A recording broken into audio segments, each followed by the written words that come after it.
Inhabit today is, in countless ways, an extended echo of breakthroughs made by two extraordinary cultures. They came from a compact corner of the Mediterranean, and they existed between the 4th century BCE and the 2nd century of the current era. I'm talking about Greece and Rome, whose influence on contemporary language, thought, and culture is inestimable. It is so deeply woven into the modern world that we navigate every day without even noticing. Taking just language, and it doesn't have to be just English, it could be French, Spanish, or Italian. They all use words with origins that tie back to ancient law, institutions, the arts, and sciences. The concepts they gave linguistic expression to are stitched into everything that comes out of our mouths now. You're going to hear a passionate discussion today by two guys who both did an undergraduate in classics. But you won't need to know anything about classics to get great marketing lessons from today's talk. Believe it or not, the ancients can teach us a lot about marketing.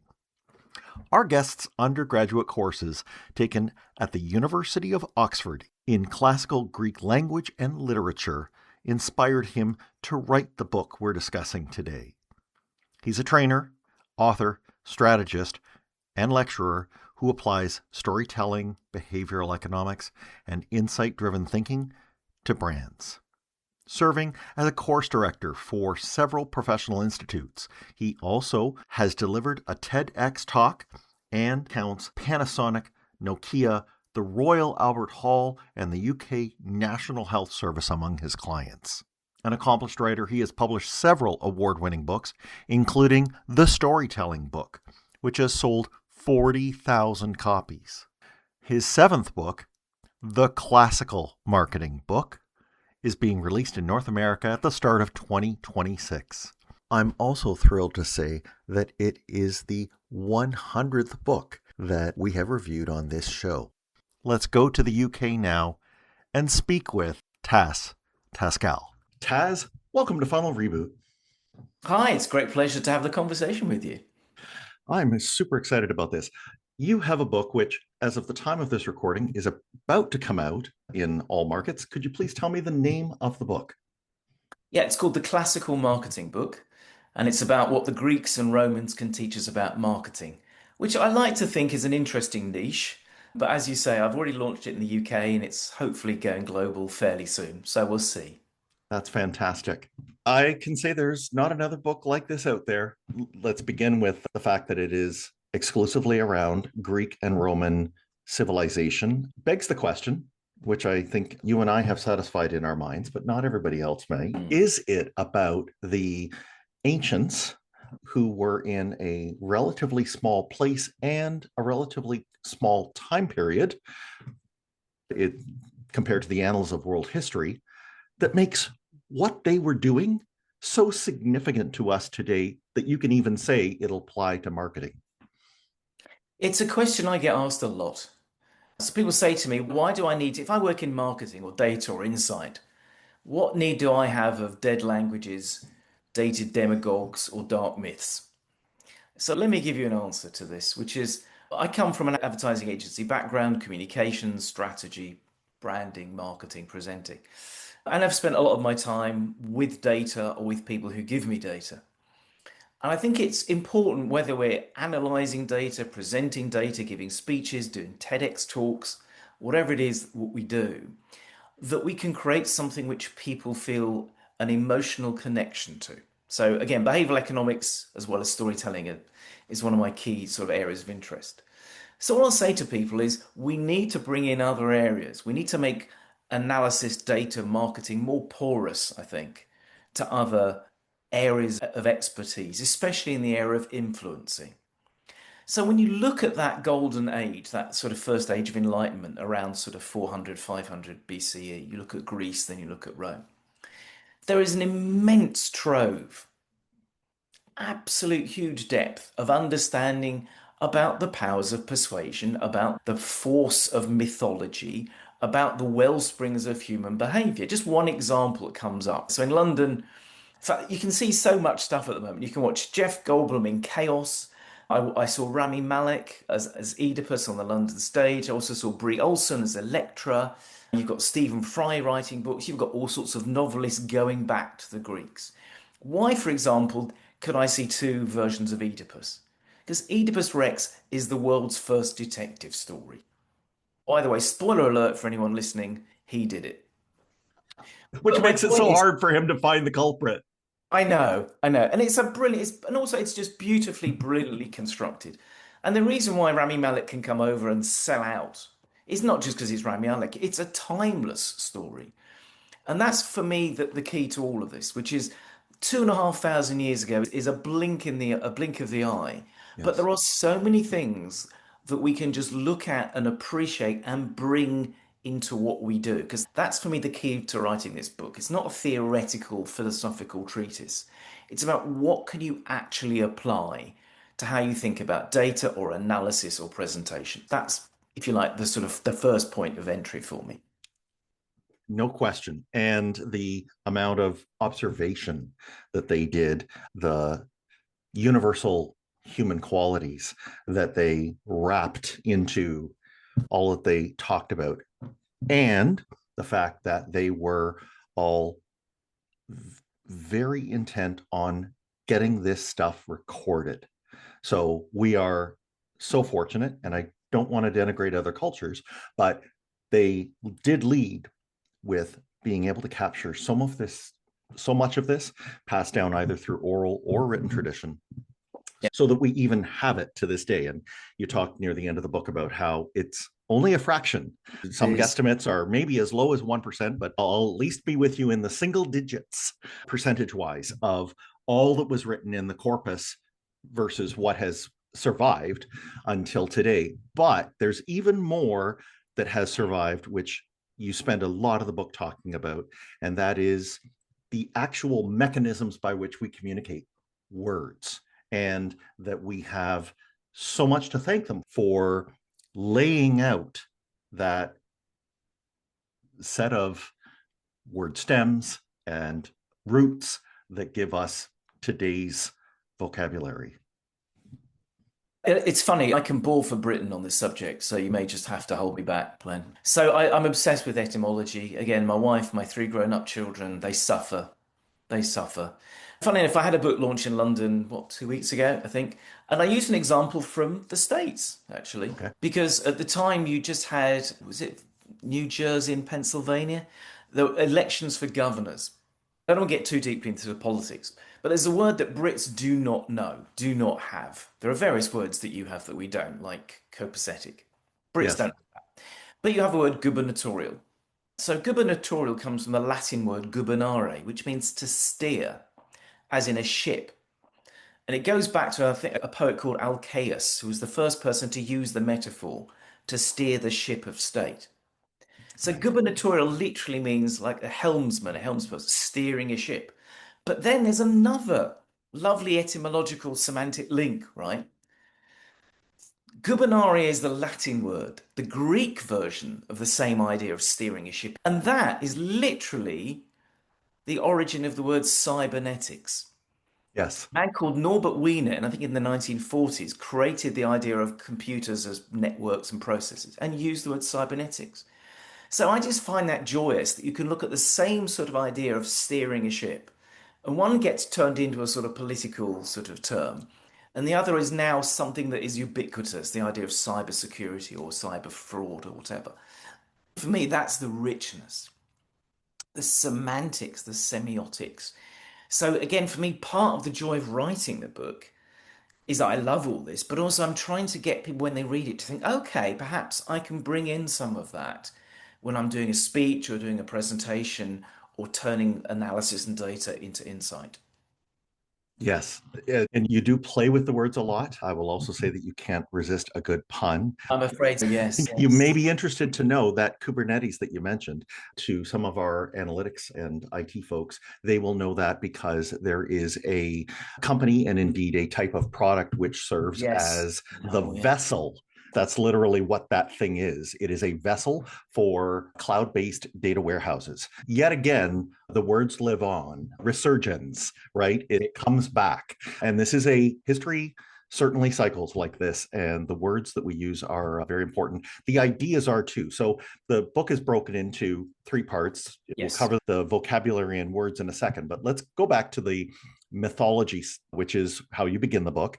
And again, this is to help everybody know that if they didn't think of these things as being from Greek and Roman culture, they should realize they have heard so many references. This is so much closer to you than, and it's also close to your customers.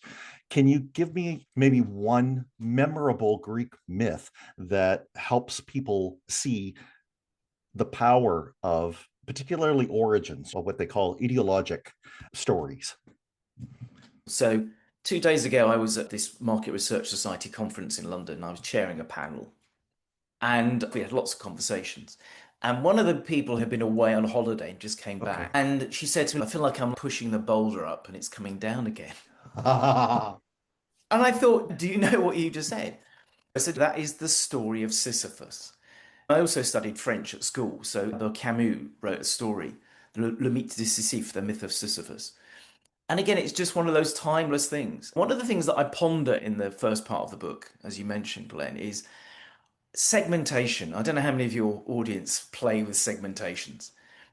I guess quite a lot. But in the world that I come from, how can you develop segmentations which are genuinely useful for clients in terms of discriminating different segments? One of the things I said was, how about rather than just looking at heavy users or light users, use some Greek myths.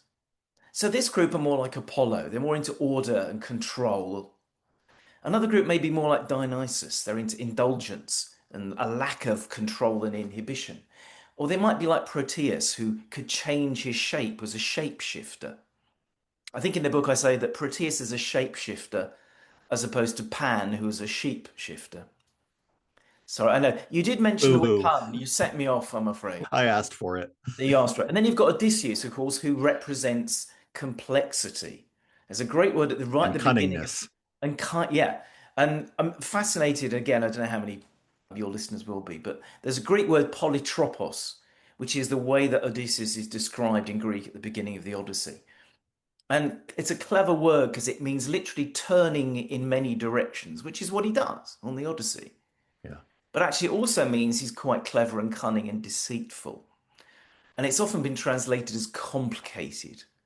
But again, I think what you've got a richness of different archetypes or characters. And again, when I work with clients doing training, I'll say to them, look, bring some of this stuff because they are universal. Everyone can understand them. And it just, I think, just brings something from the world of storytelling, of imagination and art and creativity to what you're doing, which just gives it, I think, a little bit of an edge. So that's how I've just tried to suggest it in the first part of the book. Completely. I see them as little, it's imagine that people's memories are like a book. And it's like when we are trying to introduce a new idea to them, a new product to them, that we're literally reaching into their book and we're taking one corner and folding it down. We're just dog Yeah. earing that little section there. They already have something and we're just tapping into it. You mentioned that this is even backed by modern neuroscience. You talk about Daniel Kahneman and the system Yes. 1 and system 2 thinking. So you can take us into like why becoming memorable in that way by dropping those hints to ancient ideas actually helps our clients with thinking more deeply about us. This is a massive topic, and it was I think the book before I did this one, I think number 6, the consumer behavior book. So again, as somebody who used to be an ad agency planner, it became very obvious to me because I went, by the way, from being a classicist at Oxford to going straight into advertising, which was Oh my not the goodness. most obvious leap, I've got to No. say. Hence where I am now and having this conversation with you. One of the things I was always interested in was, okay, so we're trying to influence people. And I loved advertising because it was a psychological laboratory. Now, if you take the ethics out of it, which, or at least acknowledge there are ethical issues. Let's bound to what you said. We're Yeah. selling legal products, and these are products Yes, that hopefully leave people better than we found them. absolutely. But what you're trying to do is influence and persuade. And I thought, okay, why so often when I'm trying to present an idea or strategy to a client or explain some creative ideas, does it become very subjective? We'll go, we think this works. The client goes, I don't like it. And we'll go, we think it will work. And they say, I don't like red. So I heard about Daniel Kahneman and Amos Tversky, that they come up with something called prospect theory based on lots of psychological, academic neuroscience, looking at actually how the brain makes decisions. And apart from just being fascinated by the topic, I thought this is absolutely what I do. So wouldn't it be great if we actually have some scientific rigor and theory? Now, behavioral economics is a rubbish brand name, by the way. It's not a great title for it, but we're stuck with it. But I always explain, and there's a quote from a man called David Eagleman, who's a very bright and annoyingly handsome neuroscientist from, I think, Texas. And in one of his books, I came across this quote, which I will credit because it's beautiful. He said, "We don't think the way we think." Oh my goodness. Now, Yeah. I always wait for the applause to die down. It's his, not mine. As I say, don't. And I love that because we like to think, as human beings, as clients, as buyers, whatever, that we are rational, logical, independent. And let's be honest, we all know we're not. And behavioral economics says, let's use that theory of human behavior, one rooted in reality and science, rather than some sort of delusional myth that humans are all knowing, rational computing machines. Because that's where so much communication, whether it's advertising, whether it's presentations, documents, that's where so much of it goes wrong. Because we assume our role is simply to transmit facts from one source to another, and it isn't. So for me, I absolutely loved all of that.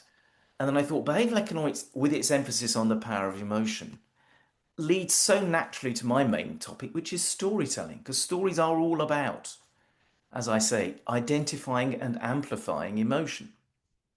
So for me, there's been a really lovely sort of coalescence between what behavior economics says and what storytelling can do. And again, a lot of the classical stuff in this book is a way of just bringing some of those thoughts together. And lest people think that your behavioral talk is only oriented to business to consumer marketing, you pepper the book with lots of case studies and you put right at the beginning, this is a B2B case study. What I loved about those is you were able to highlight, for example, the need for a brand selling to other businesses to identify its archetype, Yes. because that's going to be a shorthand for the buyers, the buying committee within the other business, to rapidly understand when our bandwidth is so taxed by all the information that we have to process.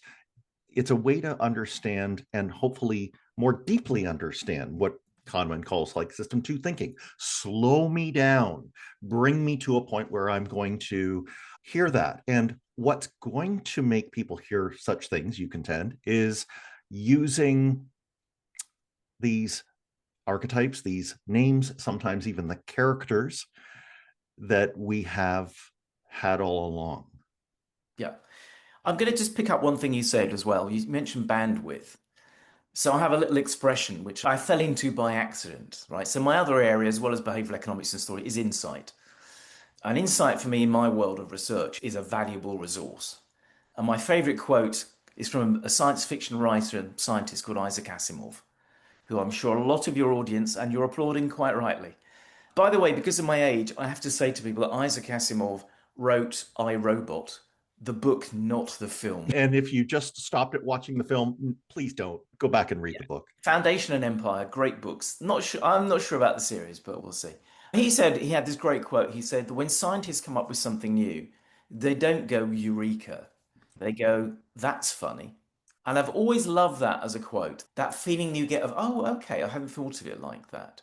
This happened to me because I was writing a speech for a client a few years ago, and I was talking about the brain and system one and system two, and talking about attention span. Now, I come with all keyboards in Anglophone countries the same, but on my keyboard, the letter N and the letter M are next to each other. Yep. So I accidentally typed attention spam. with an M. Right. And as I did, I went, oh, I quite like that. And Yeah. that's now become my go-to expression. So whether it's B2B or B2C, whether it's someone's website, a piece of material, a speech, your first goal is to avoid going into your audience's attention spam. Because we like to think, don't we, that everything we say goes from my attention inbox into your attention inbox, right? But we know because of the way the brain works, it's energy driven, therefore it saves energy for what's important. But the majority, no one knows how much, but maybe 95%, will go into what I now call attention spam. So for me, the Yeah. joy of all of this is how do you avoid what you are saying or creating or writing going into that junk folder of the brain? So all the things we've already talked about, and hopefully we'll continue to talk about more, are ways I think of avoiding going into attention spam. And I think we just did it there again because it might just be me, but for folks listening to a Brit bring up the word spam, of course, Monty Python comes to mind. And we have them to thank for taking a spiced ham canned product and now giving us that lingua franca of it universally now means meaningless stuff that there's too much of. And this is the exact same tapping that I think you are pointing out in the book that the Greeks and the Romans gave us through their languages a way of passing down these things. And they're sitting right inside the very words that we use and our choice of words and the nuance of those choices and how it falls on the ears of the listener matter far more than we normally like to think. And so we have to consider what we're using those words and what might become apparent to our customer if we pick the right ones. We got to move on to stories, which is Yep. another wonderful way that you point out we can do probably seminal work of marketing, which is to persuade. And stories are wonderful because they, to me, have like a fractal quality where we can look at them from different angles, especially historical stories.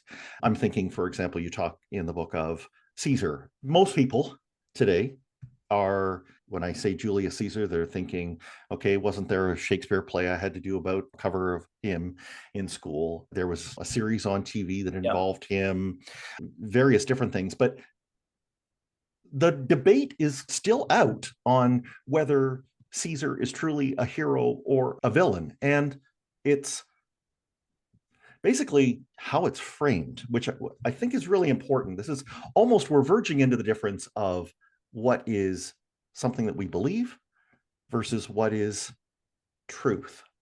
And in marketing, this is a really important topic because it's in the eye of our consumer, of our buyer, what kind of story they're going to hear. And we need to figure out and think through very deeply how we're going to tell the story and how it's going to then reflect on our brand. So a quick fun fact, by the way, that I was a trustee of an independent cinema. I'm a huge film fan in North London. And one of the patrons, sorry, was Michael Palin of Monty Wow. Python.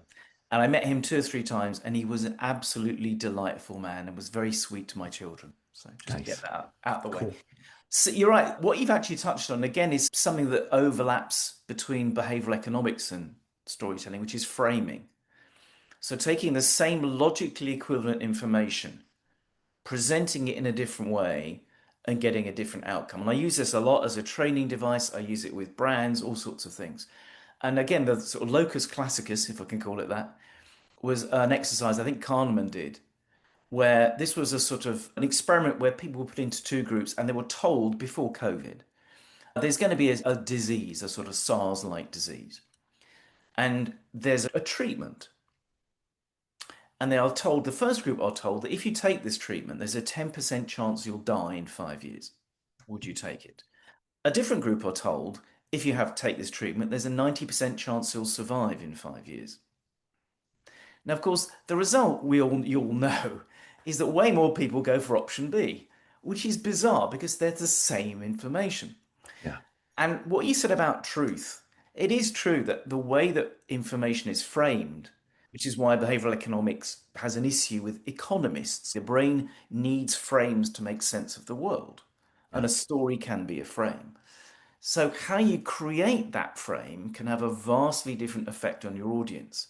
So, again, when I'm working with clients on helping them do presentations or whatever, I'll say, okay, if you frame it this way, you'll probably influence people one way, but you can do another frame and influence them in a different way.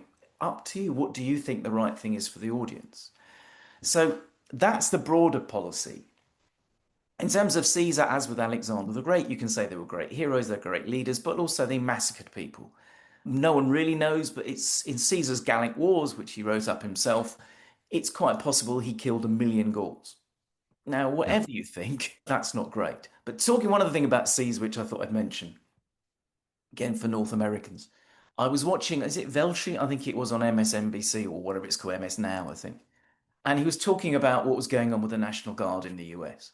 And flashed on the screen was, have we crossed the Rubicon? I thought, yeah, Right. thank you. Right. Absolutely. Because again, it's just one of those things. You don't have to know exactly what river it was but it You pointed literally, out we only rediscovered it in the yes, it's last only just century. been renamed and rediscovered recently. But as a myth or as a symbol of once you've crossed that particular river, nothing can go back. See, and that touchstone, all it had to do, and it can fit very little text on those banners at the bottom, but yet it was the touchstone that it caught your attention, and I'm sure Yeah, many other people just yeah, nodded and went yes. And when we are pushed to trying to figure out what goes on a billboard or go in a very small, maybe even button that's on a website, if they can do it there, we can do it with our marketing. yeah. Again, I mention it in the book. Anyone who knows the history of Rome will know SPQR. Okay, go Sus ahead and yeah, Populus Quae Romanus, the the Senate Senate and the and the Roman people of people. Rome. And the whole point was that was the way that Rome was always governed. It was a sort of checks and balances. And you can still see them on drains and on things in Rome. And again, you realize the power that the Greeks and Romans had with language, just the sheer simplicity of it. And I can't, it might not even be in this book, it might be in one of the others. I love talking about the Spartans because they're just most of the stuff about them is true. Sparta was entirely military. It was built on military might. So even mothers who would send their sons into war, they knew that there was a good chance they wouldn't come back. So there was a saying attributed to Spartan mothers. And in the Greek, it's, I think, F hair, N hair, which means neither literally on it or with it. And it refers to the shield. So the mother would say to the son, you either come back with your shield or on it, which means that you've been killed. But it's just like a tiny, like 3 or 4 words in Greek.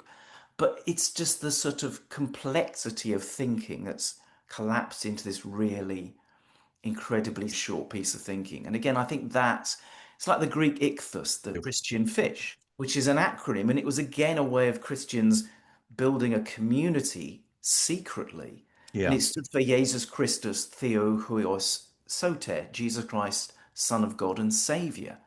So that's what each of those initials stood for as an acronym.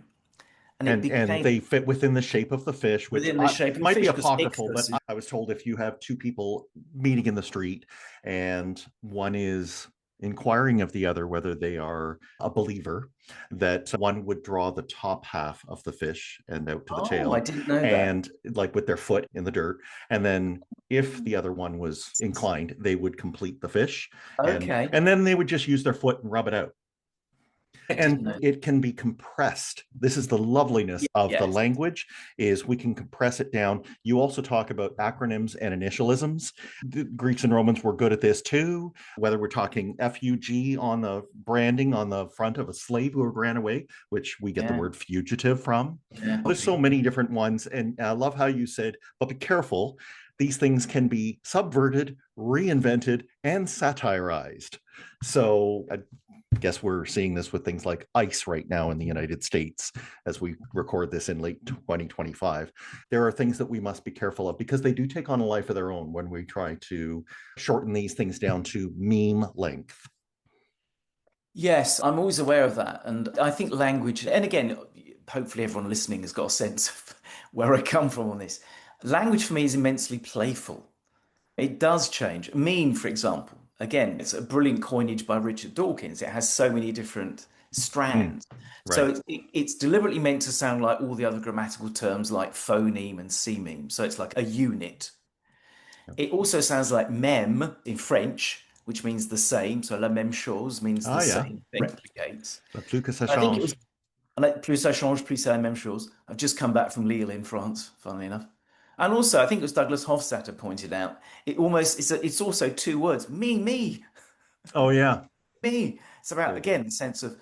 So I think what for me again is just the pleasure of this is when I'm writing books or doing presentations or working with clients, is to say to try and avoid getting swallowed up in the morass of jargon. It's really easy to talk about leveraging and strategizing and solutionizing, but let's try and, if we can, convince the people that we work with, especially at the higher levels, to try and bring a richer, wider, more diverse, more semantically interesting language, because it can only help communication.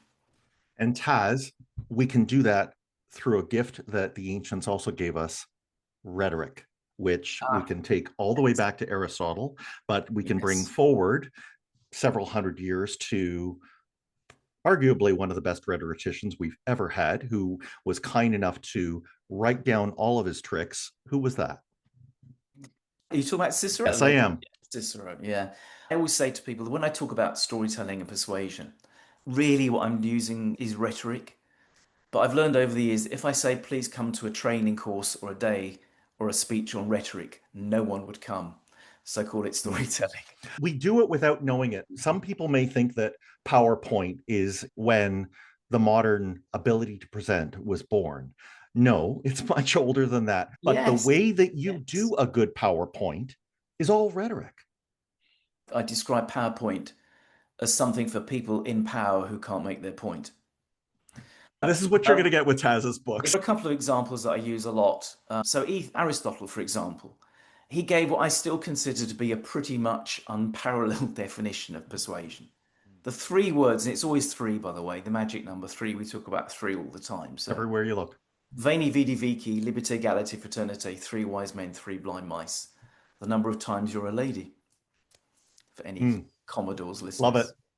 And so he said the three words you need in persuasion are ethos, logos, and pathos, Right. which incidentally are not the Three Musketeers. So logos is the one that we tend to default to, which is facts, information, and numbers, especially in this sort of data-driven big data world. You need logos, but the mistake we make is thinking that logos is enough. So the other two, he says, you need pathos, which is feeling or emotion, which we see in sympathy, empathy, pathological. The Latin equivalent is passion. And then ethos is best translated as authority or credibility. And I say to him, if you learn nothing else from rhetoric or from my book, if you remember those three things, ethos, logos, and pathos, you won't go far wrong. Right. Because that's the thing that I find whenever I'm looking at clients' presentations. I don't necessarily always say it this way, but there's a surfeit of logos, but maybe not enough pathos. And what is going to give you the ethos? What's going to give you that authority? And as you mentioned, Cicero will go a couple of hundred years or 400 years ahead. So Cicero also had three words. He said, again, when you're trying to persuade, he was an orator, a lawyer, a great writer, thinker.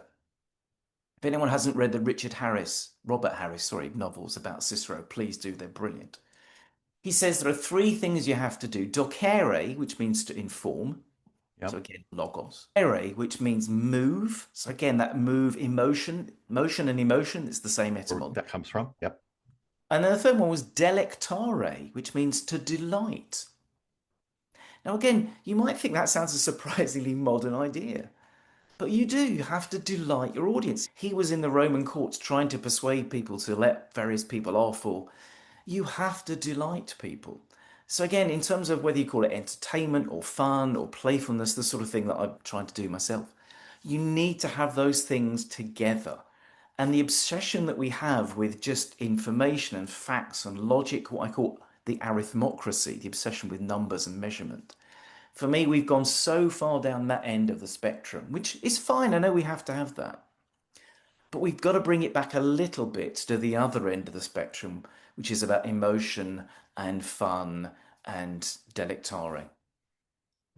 I think in an age of AI pumping out a whole lot of docere, I think Yeah. this is important. Cicero, through his work and then writing about the work that he did largely as a lawyer and as a person aspiring to raise public dialogue, this is an occupation. It was an occupation back then for lawyers, right? Lawyers were people specifically hired to make arguments on behalf of other people using Yeah. all of these tactics. I see marketers as more than ever having to step in and say, management, this is costing money and you need to spend money on this. You need to have people doing this. People understand other people. An AI does not care nor know what another person wants. I, as a person, do. I always say to people, I have to be careful. I'm not an expert in AI, but I do think that as humans, I still hope that we have this brain which sees and creates patterns and stories in a way that AI doesn't quite yet match. But I think the other thing that I have to say about persuasion and story is this whole thing about satire and comedy. So again, I was a huge fan of Aristophanes. And I think, again, if you look back 2,500 years, you can see that understanding wit, so in English, the word wit means humor and intelligence. So I'm a great fan of comedy. I'm just a huge, you mentioned Monty Python. I've actually even done a Oh, little bit of sure. Or Aristophanes popularized sayings like you've got your head in the clouds.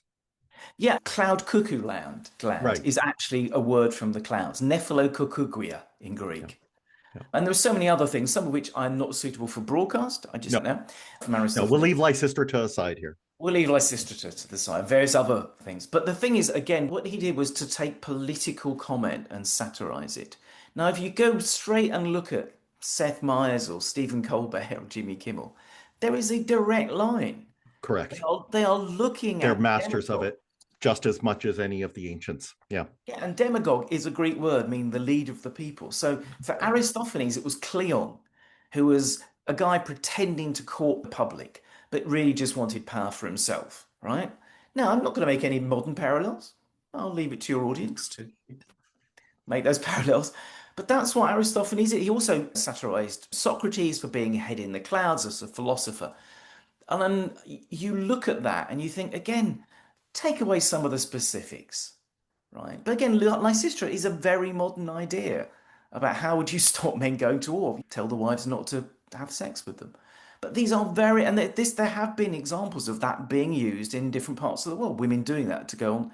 So you realize that, again, 2,500 years, and yet the timelessness of these observations, of these myths, of these words, it means that we should still plug into them because they are so rich. And that plays back to everything we've been talking about. It absolutely does. And I encourage people to think of how they can grab anything out of literature, art, these ideas. You quote Rafael Tosco in the book saying that he describes them as a principal source of our intellectual, aesthetic, and spiritual energy. And that's a big claim, but I don't think it's overblown. When we are seeking the creativity that we need in our marketing, it's a wellspring for us to go to.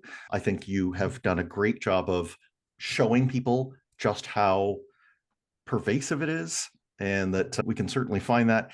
They have filled libraries with these ideas, and I would encourage people to take some time, go read a book by one of the ancients. It's all available in translation in Yeah. whatever language you speak, English, of course, but it's there for us.